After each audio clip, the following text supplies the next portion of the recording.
Chapter 10. What to Eat. The current sciences of medicine and hygiene have made no progress toward answering the question, what shall I eat? The contest between the vegetarians and the meat eaters, the cooked food advocates, raw food advocates, and various other schools of theorists seem to be interminable, and from the mountains of evidence and argument piled up for and against each special theory, it is plain that if we depend on these scientists, we shall never know what is the natural food of man. Turning away from the whole controversy, then, we will ask the question of nature herself, and we shall find that she has not left us without an answer. Most of the errors of dietary scientists grow out of a false premise as to the natural state of man. It is assumed that civilization and mental development are unnatural things, that the man who lives in a modern house, in city or country, and who works in modern trade or industry for his living, is leading an unnatural life and is an unnatural environment, that the only natural man is a naked savage, that the farther we get from the savage, the farther we are from nature. This is wrong. The man who has all that art and science can give him is leading the most natural life, because he is living most completely in all his faculties. The dweller in a well-appointed city flat, with modern conveniences and good ventilation, is living a far more naturally human life than the Australian savage who lives in a hollow tree or a hole in the ground. That great intelligence, which is in all and through all, has in reality practically settled the question as to what we shall eat. In ordering the affairs of nature, it has decided that man's food shall be according to the zone in which he lives. In the frigid regions of the far north, fuel foods are required. The development of brain is not large, nor is the life severe in its labor tax on muscle, and so the Eskimo live largely on the blubber and fat of aquatic animals. No other diet is possible to them. They could not get fruits, nuts, or vegetables, even if they were disposed to eat them, and they could not live on them in that climate if they could get them. So, notwithstanding the arguments of the vegetarians, the Eskimo will continue to live on animal fats. On the other hand, as we come toward the tropics, we find fuel foods less required, and we find the people naturally inclined towards a vegetarian diet. Millions live on rice and fruits, and the food regimen of an Eskimo village, if followed upon the equator, would result in speedy death. A natural diet for the equatorial regions would be very far from being a natural diet near the North Pole. And the people of either zone, if not interfered with by medical or dietary scientists, will be guided by the all-intelligence, which seeks the fullest life in all, to feed themselves in the best way for the promotion of perfect health. In general, you can see that God, working in nature and in the evolution of human society and customs, has answered your question as to what you shall eat, and I advise you to take his answer in preference to that of any man. In the temperate zone, the largest demands are made on man in spirit, mind, and body. And here we find the greatest variety of foods provided by nature, and it is really quite useless and superfluous to theorize on the question of what the masses shall eat, for they shall have no choice. They must eat the foods which are staple products of the zone in which they live.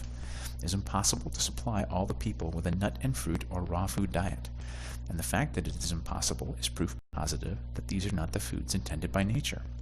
For nature, being formed for the advancement of life, has not made the attaining of a means of life an impossibility. So I say the question, what shall I eat, has been answered for you. Eat wheat, corn, rye, oats, barley, buckwheat. Eat vegetables, eat meats, eat fruits, eat the things that are eaten by the masses of the people around the world, for in this matter the voice of the people is the voice of God. They have been led, generally, to the selection of certain foods, and they have been led, generally, to prepare these foods in generally similar ways. And you may depend upon it that in general they have the right foods and are preparing them in the right way. In these matters the race has been under the guidance of God. The list of foods in common use is a long one, and you must select therefrom according to your individual taste. If you do, you will find that you have an infallible guide, as shown in the next 2 chapters. If you do not eat until you have an earned hunger, you will not find your taste demanding unnatural or unhealthy foods. The wood chopper who has swung his axe continually from 7 in the morning until noon does not come in clamoring for cream puffs and confectionery. He wants pork and beans, or beefsteak and potatoes, or cornbread and cabbage. He asks for the plain salads. Offer to crack him a few walnuts and give him a plate of lettuce, and you will be met with huge disdain. Those things are not natural foods for a working man. If they are not natural foods for a working man, they are not for any other man, For work hunger is the only real hunger, and requires the same materials to satisfy it, whether it be in woodchopper or banker, in man, woman, or child. It is a mistake to suppose that food must be selected with anxious care to fit the vocations of the person who eats. It is not true that the woodchopper requires heavy or solid foods, and the bookkeeper light foods. If you are a bookkeeper or other brain worker, and do not eat until you have an earned hunger, you will want exactly the same foods that the woodchopper wants. Your body is made of exactly the same elements as that of the woodchopper, and requires the same materials for cell building. Why then feed him on ham and eggs and cornbread, and you on crackers and toast? True, most of his waste is of muscle, while most of yours is of brain and nerve tissue. But it is also true that the woodchopper's diet contains all the requisites for brain and nerve building in far better proportions than they are found in most light foods. The world's best brain work has been done in the fare of the working people. The world's greatest thinkers have invariably lived on the plain solid foods common among the masses. Let the bookkeeper wait until he has an earned hunger before he eats, and then, if he wants ham, eggs, and cornbread, by all means let him eat them. But let him remember that he does not need 1/20th of the amount necessary for the woodchopper. It is not eating hearty foods which gives the brain worker indigestion. It is eating as much as would be needed by a muscle worker. Indigestion is never caused by eating to satisfy hunger. It is always caused by eating to gratify appetite. If you eat in the manner prescribed in the next chapter, your taste will soon become so natural that you will never want anything that you cannot eat with impunity, and you can drop the whole anxious question of what to eat from your mind forever, and simply eat what you want. Indeed, that is the only way to do it if you are to think no thoughts but those of health, for you cannot think health so long as you are in continual doubt and uncertainty as to whether you are getting the right bills of fare. Quote, "Take no thought what ye shall eat," said Jesus. He spoke wisely. The foods found on the table of any ordinary middle-class or working-class family will nourish your body perfectly if you eat at the right times and in the right way. If you want meat, eat it. And if you do not want it, do not eat it. And do not suppose that you must find some special substitute for it. You can live perfectly well on what is left on any table after the meat has been removed. It is not necessary to worry about a varied diet so as to get in all the necessary elements. The Chinese and Hindus build very good bodies and excellent brains on a diet of a few variations, rice making almost the whole of it. The Scotch are physically and mentally strong on oatmeal cakes, and the Irishman is husky of body and brilliant of mind on potatoes and pork. The wheat berry contains practically all that is necessary for the building of brain and body, and a man can live very well on a mono diet of navy beans. Form a conception of perfect health for yourself, and do not hold any thought which is not a thought of health. Never eat until you have an earned hunger. Remember that it will not hurt you in the least to go hungry for a short time, but it will surely hurt you to eat when you are not hungry. Do not give the least thought to what you should or should not eat. Simply eat what is set before you, selecting that which pleases your taste most. In other words, eat what you want. This you can do with perfect results if you eat in the right way, and how to do this will be explained in the next chapter.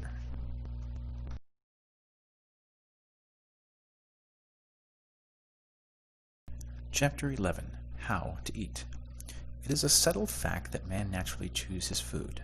The few fattists who maintain that we should bolt our nourishment, after the manner of the dogs and others of the lower animals, can no longer get a hearing. We know that we should chew our food.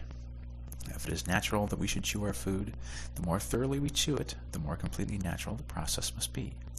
If you will chew every mouthful to a liquid, you need not be in the least concerned as to what you shall eat, for you can get sufficient nourishment out of any ordinary food. Whether or not this chewing shall be an irksome or laborious task, or a most enjoyable process, depends upon the mental attitude in which you come to the table.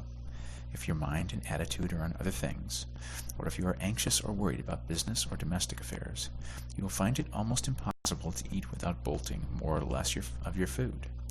You must learn to live so scientifically that you will have no business or domestic cares to worry about. This you can do, and you can also learn to give your undivided attention to the act of eating while at the table. When you eat, do so with an eye single to the purpose of getting all the enjoyment you can from that meal. Dismiss everything else from your mind, and do not let anything take your attention from the food and its taste until your meal is finished. Be cheerfully confident, for if you follow these instructions, you may know that the food you eat is exactly the right food, and that it will agree with you to perfection. Sit down to the table with confident cheerfulness, and take a moderate portion of the food. Take whatever thing looks most desirable to you. Do not select some food because you think it will be good for you. Select that which will taste good to you.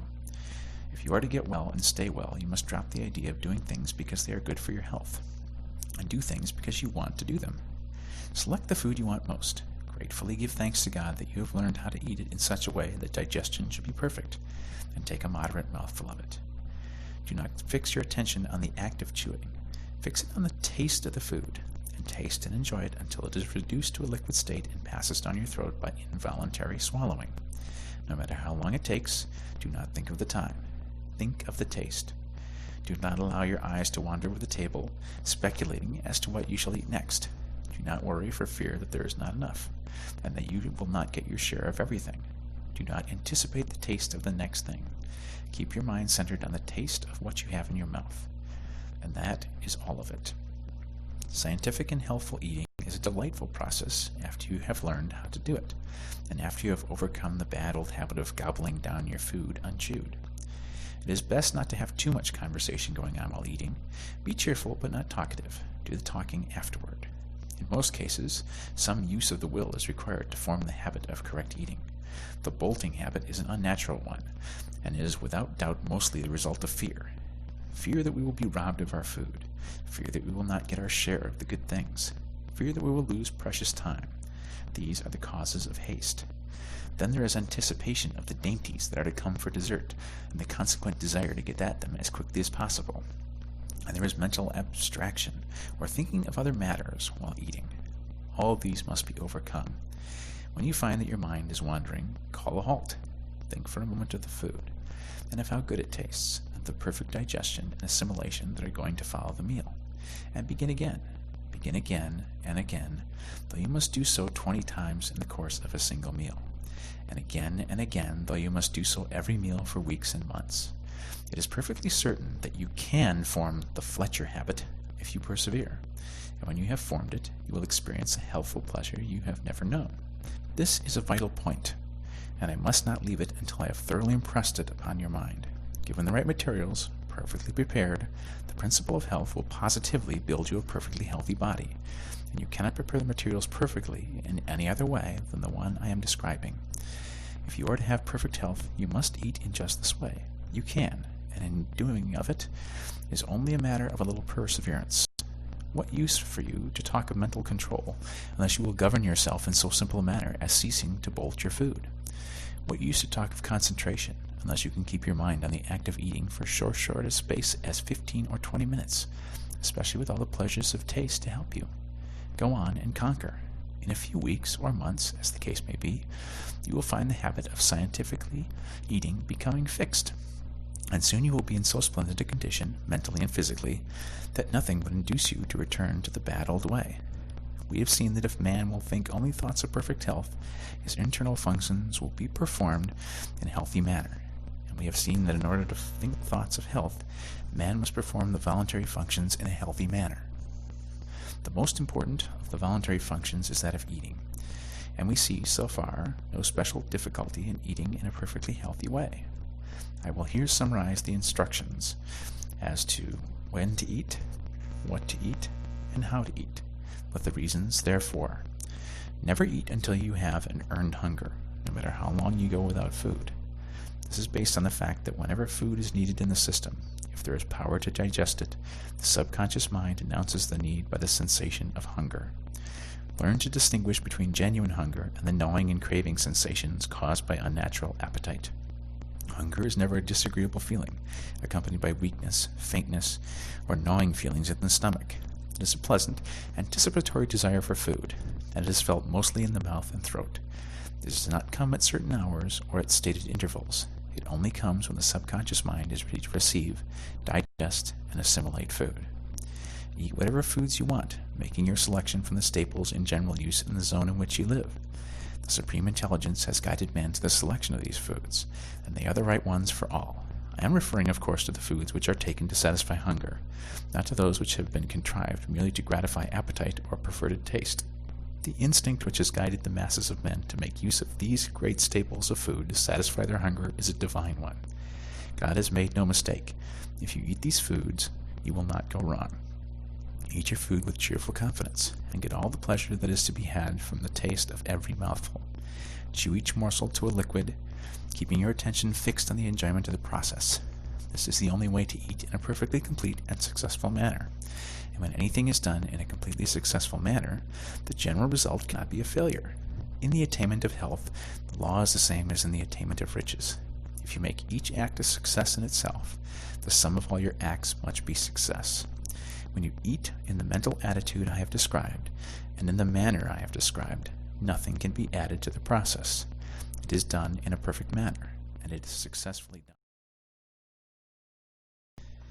Chapter 12. Hunger and Appetites. It is very easy to find the correct answer to the question, how much shall I eat?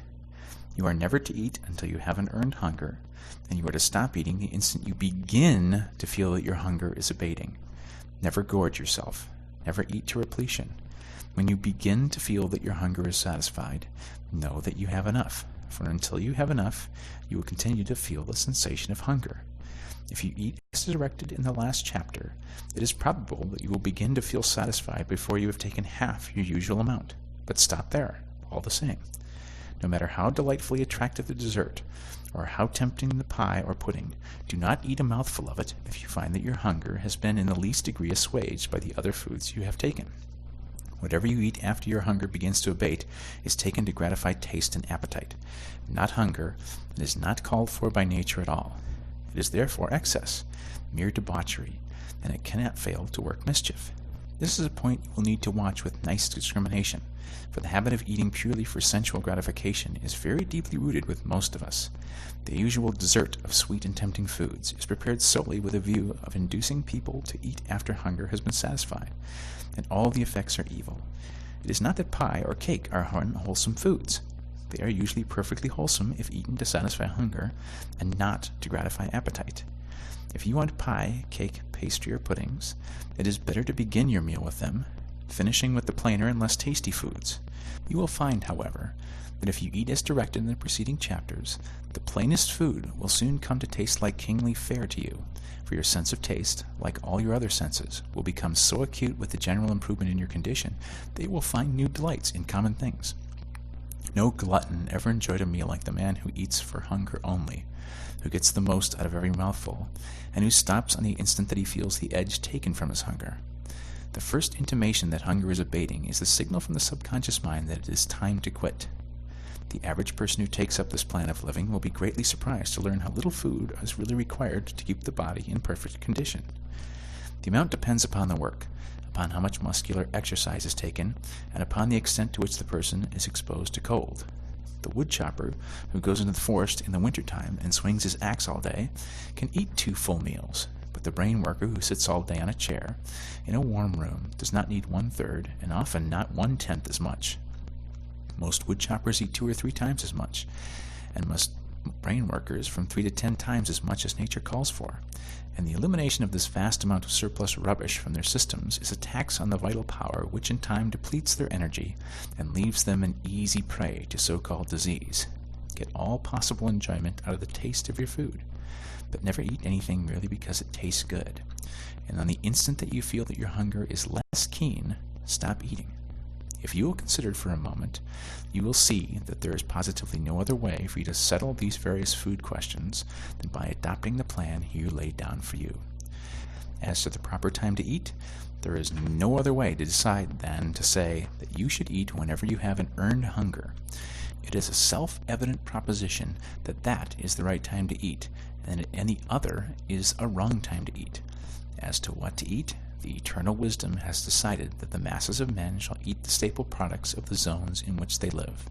The staple foods of your particular zone are the right foods for you, and the eternal wisdom, working in and through the minds of the masses of men, has taught them how best to prepare these foods by cooking and otherwise.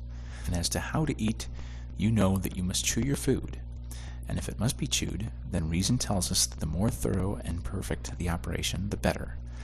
I repeat that success in any is attained by making each separate act a success in itself. If you make each action, however small and unimportant, a thoroughly successful action, your day's work as a whole cannot result in failure. If you make the actions of each day successful, the sum total of your life cannot be a failure. A great success is the result of doing a large number of little things, and doing each one in a perfectly successful way. If every thought is a healthy thought, and if every action of your life is performed in a healthy way, you must soon attain to perfect health. It is impossible to devise a way in which you can perform the act of eating more successfully, and in a manner more in accord with the laws of life, than by chewing every mouthful to a liquid, enjoying the taste fully, and keeping a cheerful confidence the while. Nothing can be added to make the process more successful, while if anything be subtracted, the process will not be a completely healthy one. In the matter of how much to eat, you will also see that there could be no other guide so natural, so safe, and so reliable as the one I have prescribed. To stop eating on the instant you feel that your hunger begins to abate. The subconscious mind may be trusted with implicit reliance to inform us when food is needed, and it may be trusted as implicitly to inform us when the need has been supplied.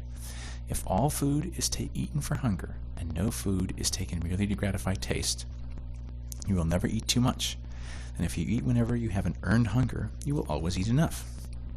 By reading carefully the summing up in the following chapter, you will see that the requirements for eating in a perfectly healthy way are really very few and simple. The matter of drinking in a natural way may be dismissed here with a very few words. If you wish to be exactly and rigorously scientific, drink nothing but water. Drink only when you are thirsty, drink whenever you are thirsty, and stop as soon as you feel that your thirst begins to abate.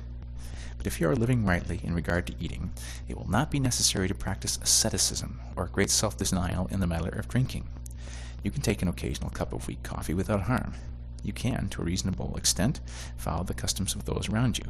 Do not get the soda fountain habit. Do not drink merely to tickle your palate with sweet liquids. Be sure that you take a drink of water whenever you feel thirsty. Never be too lazy, too indifferent, or too busy to get a drink of water when you feel the least thirst. If you obey this rule, you have little inclination to take strange and unnatural drinks. Drink only to satisfy thirst. Drink whenever you feel thirst, and stop drinking as soon as you feel thirst abating. That is the perfectly healthy way to supply the body with the necessary fluid material for its internal processes.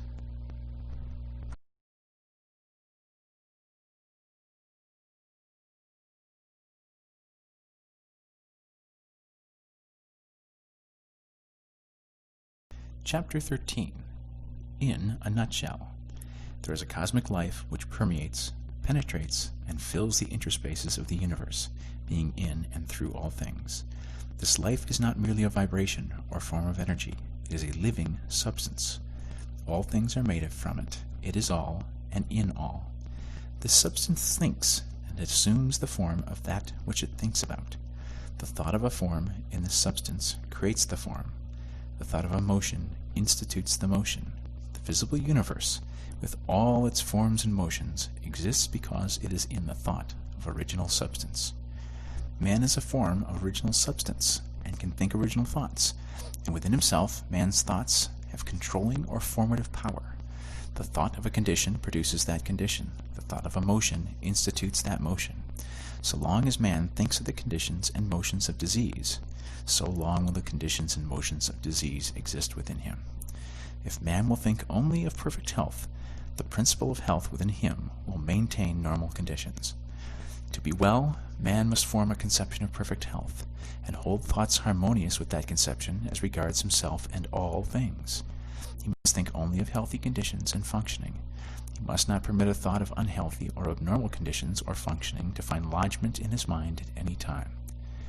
In order to think of only healthy conditions and functioning, man must perform the voluntary acts of life in a perfectly healthy way.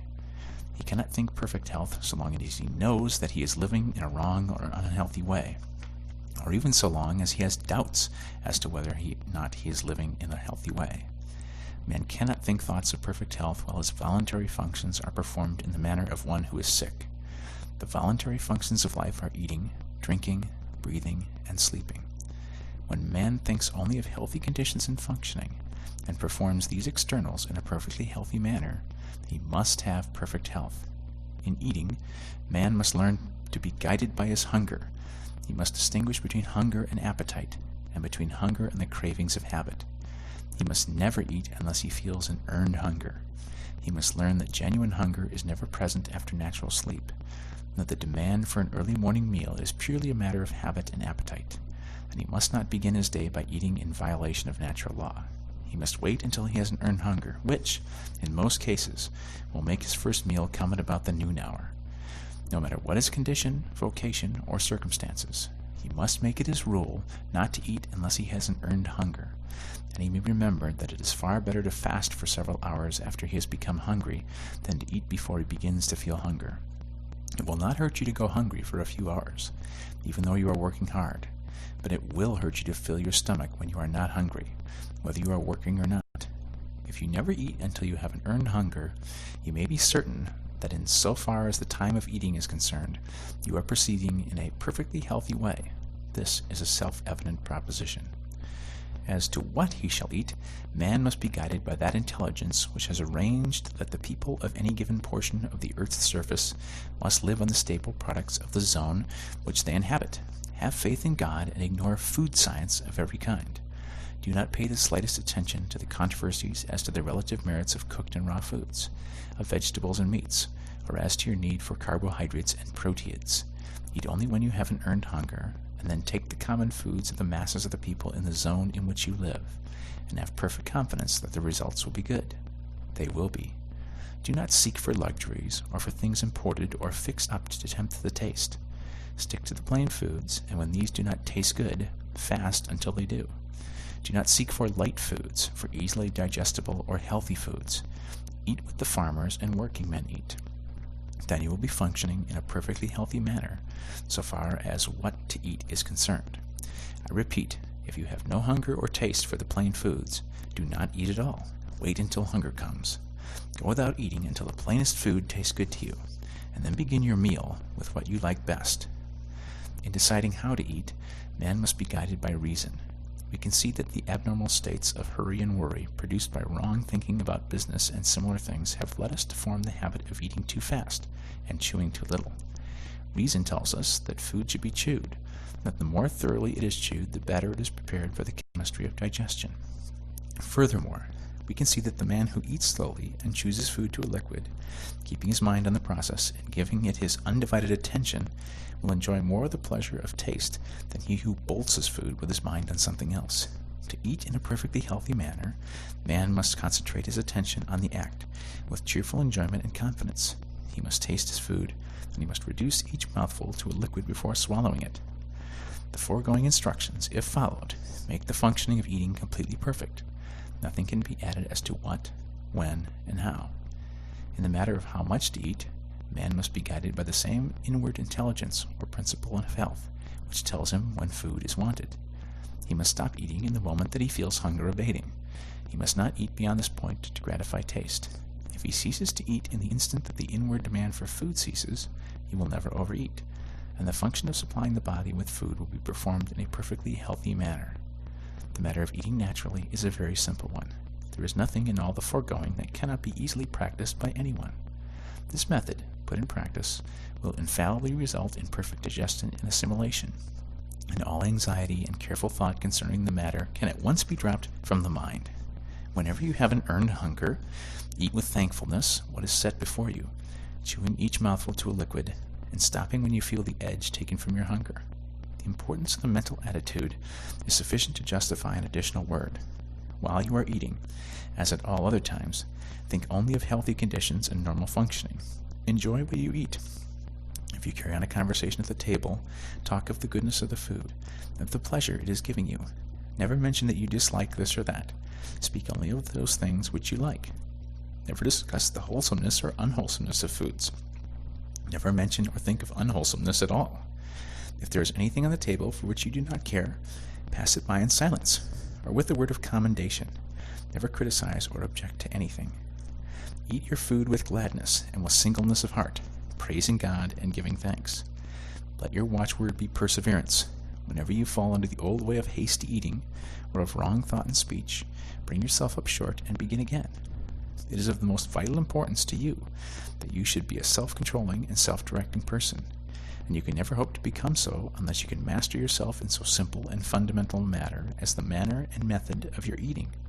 If you cannot control yourself in this, you cannot control yourself in anything that will be worthwhile.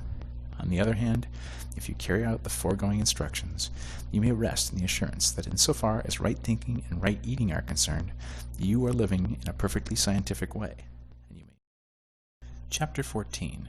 Breathing. The function of breathing is a vital one, and it immediately concerns the continuance of life.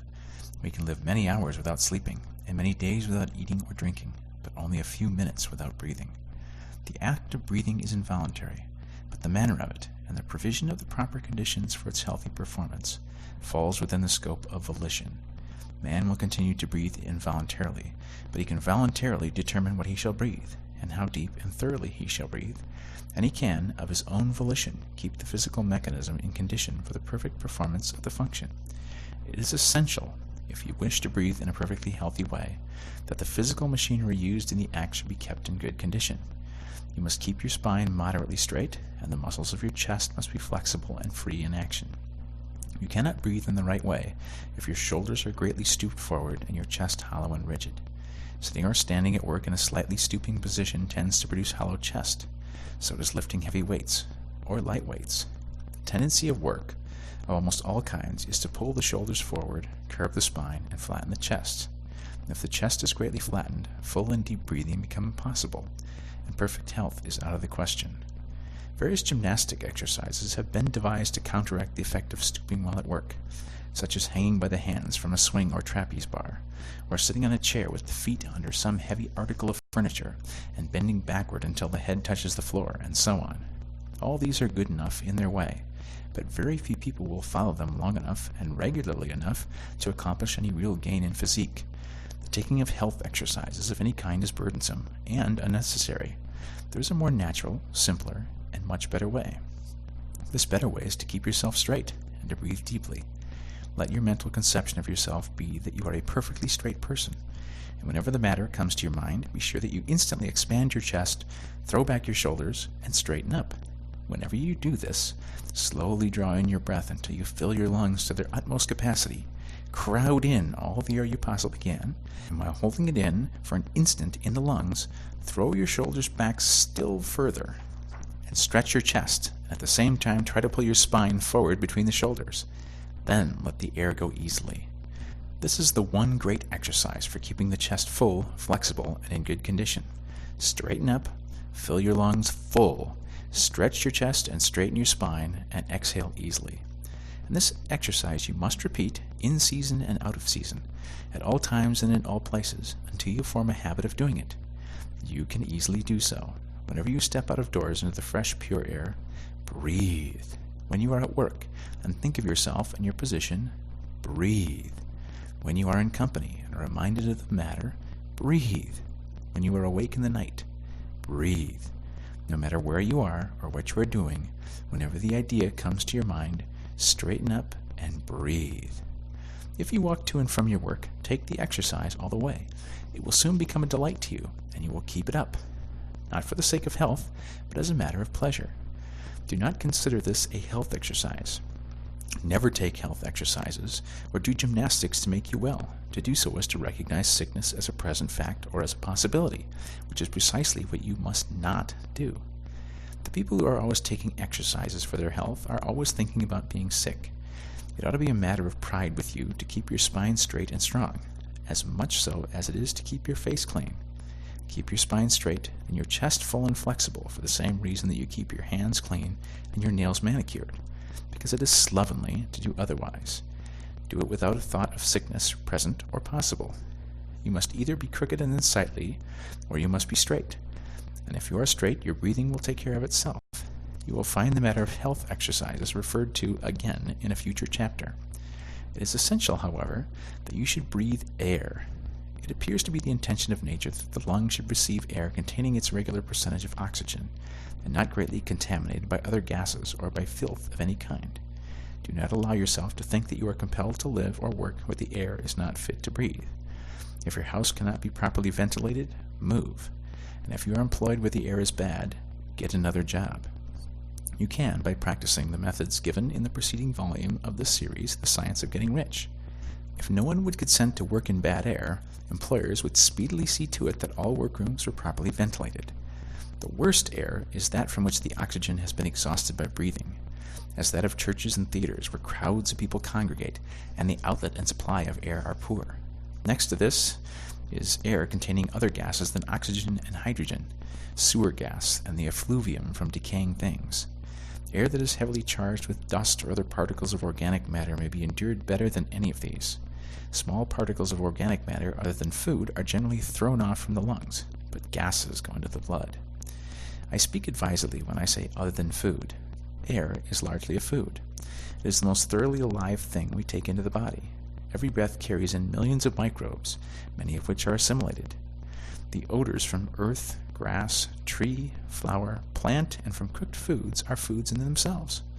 They are minute particles of the substances from which they come, and are often so attenuated that they pass directly from the lungs into the blood, and are assimilated without digestion. And the atmosphere is permeated with the one original substance, which is life itself. Consciously recognize this whenever you think of your breathing, and think that you are breathing in life. You really are, and conscious recognition helps the process. See to it that you do not breathe air containing poisonous gases, and that you do not rebreathe the air which has been used by yourself or others. That is all there is to the matter of breathing correctly. Keep your spine straight and your chest flexible, and breathe pure air, recognizing with thankfulness the fact that you breathe. Chapter 15. Sleep. Vital power is renewed in sleep. Every living thing sleeps. Men, animals, reptiles, fish, and insects sleep, and even plants have regular periods of slumber. And this is because it is in sleep that we come into such contact with the principle of life and nature that our own lives may be renewed. It is in sleep that the brain of man is recharged with vital energy, and the principle of health within him is given new strength. It is of the first importance, then, that we should sleep in a natural, normal, and perfectly healthy manner. Studying sleep, we note that the breathing is much deeper and more forcible and rhythmic than in waking state. Much more air is inspired when asleep than when awake, and this tells us that the principle of health requires large quantities of some element in the atmosphere for the process of renewal. If you would surround sleep with natural conditions, then, the first step is to see that you have an unlimited supply of fresh and pure air to breathe. Physicians have found that sleeping in the pure air of out of doors is very efficacious in the treatment of pulmonary troubles, and, taken in connection with the way of living and thinking prescribed in this book, you will find that it is just as efficacious in curing every other sort of trouble. Do not take any halfway measures in this matter of securing pure air while you sleep. Ventilate your bedroom thoroughly, so thoroughly that it will be practically the same as sleeping out of doors. Have a door or window open wide, and have one open on each side of the room if possible. If you cannot have a good draft of air across the room, pull the head of your bed close to the open window, so that the air from without may fully come into your face. No matter how cold or unpleasant the weather, have a window open, and open wide, and try to get a circulation of pure air through the room. Pile on the bedclothes if necessary to keep you warm, but have an unlimited supply of fresh air from out of doors. This is the first great requisite for healthy sleep. The brain and nerve centers cannot be thoroughly vitalized if you sleep in dead or stagnant air. You must have the living atmosphere, vital with nature's principle of life. I repeat, do not make any compromise in this matter. Ventilate your sleeping room completely, and see that there is a circulation of outdoor air through it while you sleep. You are not sleeping in a perfectly healthy way if you shut the doors and windows of your sleeping room, whether in winter or summer. Have fresh air. If you are where there is no fresh air, move. If your bedroom cannot be ventilated, get into another house. Next in importance is the mental attitude in which you go to sleep. It is well to sleep intelligently, purposefully, knowing what you do it for. Lie down thinking that sleep is an infallible vitalizer, and go to sleep with a confident faith that your strength is to be renewed, that you will awake full of vitality and health. Put purpose into your sleep as you do into your eating. Give the matter your attention for a few minutes as you go to rest. Do not seek your couch with a discouraged or depressed feeling. Go there joyously to be made whole. Do not forget the exercise of gratitude in going to sleep. Before you close your eyes, give thanks to God for having shown you the way to perfect health, and go to sleep with this grateful thought uppermost in your mind. A bedtime prayer of thanksgiving is a mighty good thing. It puts the principle of health within you into communication with its source, from which it is to receive new power while you are in the silence of unconsciousness. You may see that the requirements for perfectly healthy sleep are not difficult. First, to see that you breathe pure air from out of doors while you sleep, and second, to put the within into touch with the living substance by a few minutes of grateful meditation as you go to bed. Observe these requirements, go to sleep in a thankful and confident frame of mind, and all will be well. If you have insomnia, do not let it worry you. While you lie awake, form your conception of health, meditate with thankfulness on the abundant life which is yours, breathe, and feel perfectly confident that you will sleep in due time, and you will. Insomnia, like every other ailment, must give way before the principle of health aroused to full constructive activity by the course of thought and action herein described. The reader will now comprehend that it is not at all burdensome or disagreeable to perform the voluntary functions of life in a perfectly healthy way. The perfectly healthy way is the easiest, simplest, most natural, and most... Chapter 16. Supplementary Instructions. In forming a conception of health, it is necessary to think of the manner in which you would live and work if you were perfectly well and very strong. To imagine yourself doing things in the way of a perfectly well and very strong person, until you have a fairly good conception of what you would be like if you were well. Then, take a mental and physical attitude in harmony with this conception, and do not depart from this attitude. You must unify yourself in thought with the things you desire. And whatever state or condition you unify with yourself in thought will soon become unified with you in body.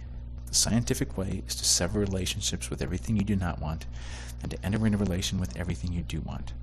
Form a conception of perfect health, and relate yourself to this conception in word, act, and attitude. Guard your speech. Make every word harmonize with the conception of perfect health. Never complain. Never say things like these: I did not sleep well last night. I have a pain in my side. I do not feel at all well today, and so on. Say, I am looking forward to a good night's sleep tonight. I can see that I progress rapidly, and things of similar meaning. Insofar as everything which is connected with disease is concerned, your way is to forget it. And insofar as everything which is connected with health is concerned, your way is to unify yourself with it in thought and speech. This is the whole thing in a nutshell. Make yourself one with health in thought, word, and action, and do not connect yourself with sickness, either by thought, word, or action. Do not read doctor books or medical literature, or the literature of those whose theories conflict with those herein set forth. To do so will certainly undermine your faith in the way of living upon which you have entered, and cause you to again come into mental relations with disease. This book really gives you all that is required. Nothing essential has been omitted, and practically all the superfluous has been eliminated. The science of being well is an exact science, like arithmetic. Nothing can be added to the fundamental principles, and if anything be taken from them, a failure will result. If you follow strictly the way of living prescribed in this book, you will be well, and you certainly can follow this way, both in thought and action. Relate not only yourself, but so far as possible all others in your thoughts to perfect health. Do not sympathize with people when they complain, or even when they are sick and suffering. Turn their thoughts into a constructive channel if you can. Do all you can for their relief, but do it with the health thought in your mind. Do not let people tell you their woes and catalog their symptoms to you. Turn the conversation to some other subject, or excuse yourself and go. Better be considered an unfeeling person than to have the disease thought forced upon you. When you are in company of people whose conversational stock and trade is sickness and kindred matters, ignore what they say and fall to offering a mental prayer of gratitude for your perfect health. And if that does not enable you to shut out their thoughts, say goodbye and leave them. No matter what they think or say, politeness does not require you to permit yourself to be poisoned by diseased or perverted thoughts. When we have a few more hundreds of thousands of enlightened thinkers who will not stay when people complain and talk sickness, the world will advance rapidly toward health. When you let people talk to you of sickness, you assist them to increase and multiply sickness. What shall I do when I am in pain? Can one be in actual physical suffering and still think only thoughts of health? Yes, do not resist pain. Recognize that it is a good thing.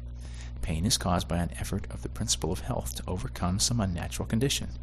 This you must know and feel. When you have a pain, think that a process of healing is going on in the affected part, and mentally assist and cooperate with it. Put yourself in full mental harmony with the power which is causing the pain. Assist it, and help it along. Do not hesitate when necessary to use hot fomentations and similar means to further the good work which is going on. If the pain is severe, lie down and give your mind to the work of quietly and easily cooperating with the force that is at work for your good. This is the time to exercise gratitude and faith.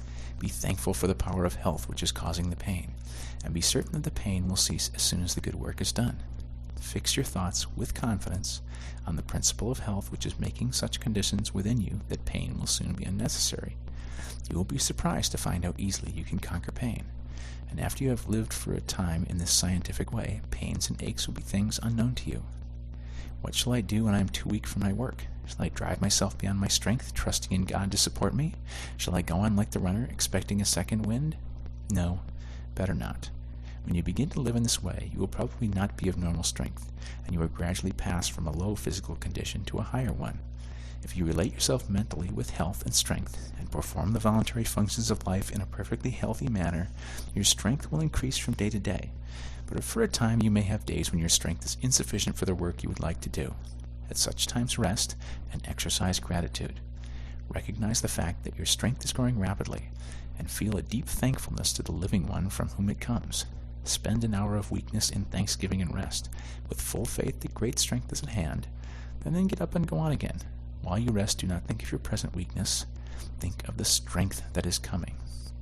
Never, at any time, allow yourself to think that you are giving way to weakness. When you rest, as when you go to sleep, fix your mind on the principle of health which is building you into complete strength. What shall I do about that great bugaboo which scares millions of people to death every year? Constipation. Do nothing. Read Horace Fletcher on the ABZ of our own nutrition, and get the full force of his explanation of the fact that when you live on this scientific plan you need not, and indeed cannot, have an evacuation of the bowels every day. That an operation in from once in 3 days to once in 2 weeks is quite sufficient for perfect health.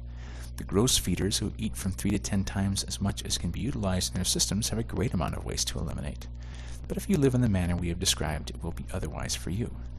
If you eat only when you have an earned hunger, and chew every mouthful to a liquid, and if you stop eating the instant you begin to be conscious of an abatement of your hunger, you will so perfectly prepare your food for digestion and assimilation that practically all of it will be taken up by the absorbents, and there will be little, almost nothing, remaining in the bowels to be excreted. If you are able to entirely banish from your memory all that you have read in doctor books and patent medicine advertisements concerning constipation, you need give the matter no further thought at all. The principle of health will take care of it. But if your mind has been filled with fear thought in regard to constipation, it may be well in the beginning for you to occasionally flush the colon with warm water. There is not the least need of doing it, except to make the process of your mental emancipation from fear a little easier. It may be worthwhile for that, and as soon as you see that you are making good progress, and that you have cut down your quantity of food, and are really eating in the scientific way, dismiss constipation from your mind forever. You have nothing more to do with it. Put your trust in that principle within you which has the power to give you perfect health. Relate it by your relevant gratitude to the principle of life which is all power, and go on your way rejoicing. What about exercise? Everyone is the better for a little all-around use of the muscles every day, and the best way to get this is to do it by engaging in some form of play or amusement. Get your exercise in the natural way, as a recreation, not as a forced stunt for health's sake alone. Ride a horse or a bicycle, play tennis or 10 pins or toss a ball.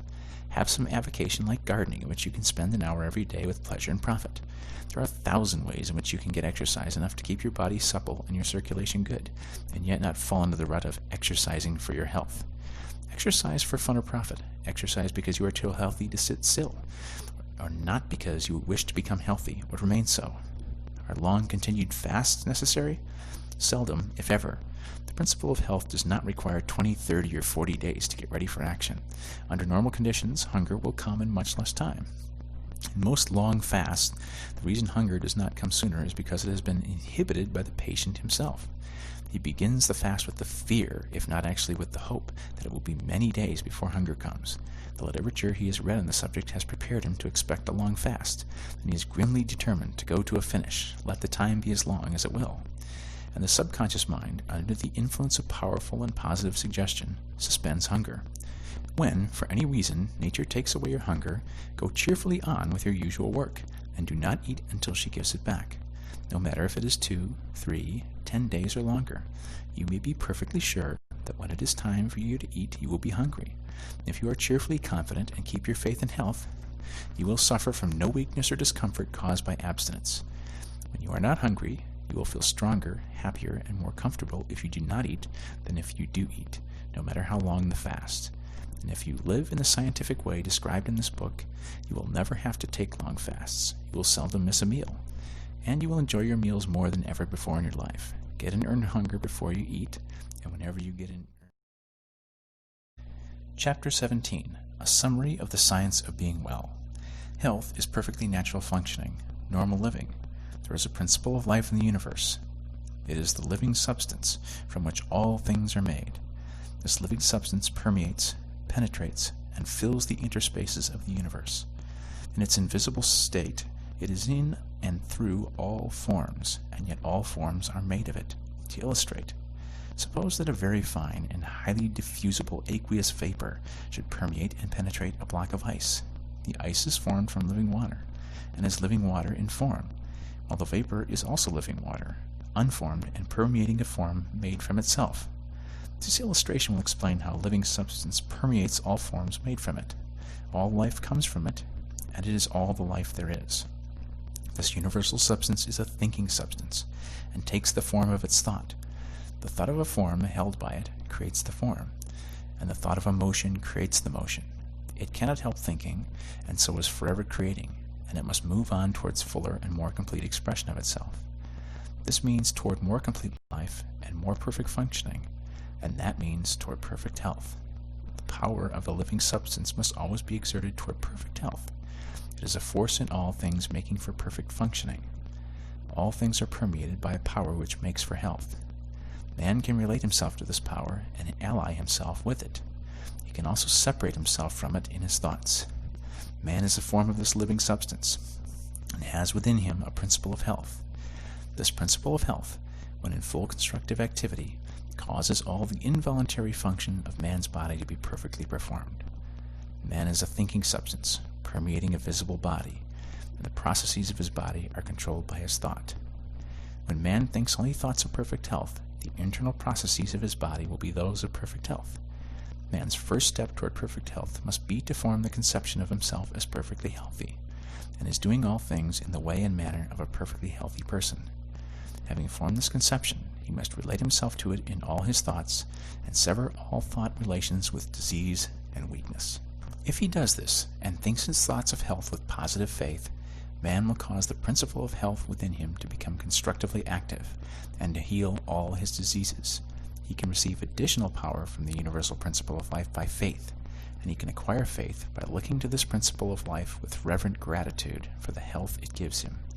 If man will consciously accept the health which is being continually given to him by the living substance, and if he be duly grateful therefor, he will develop faith. Man cannot think only thoughts of perfect health unless he performs the voluntary functions of life in a perfectly healthy manner. These voluntary functions are eating, drinking, breathing, and sleeping.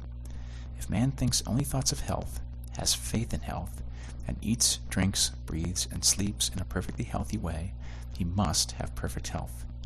Health is a result of thinking and acting in a certain way, and if a sick man begins to think and act in this way, the principle of health within him will come into constructive activity and heal all his diseases. This principle of health is the same in all, and is related to the life principle of the universe. It is able to heal every disease, and will come into activity whenever man thinks and acts in accordance with the science of being well. Therefore, every man can attain to perfect health.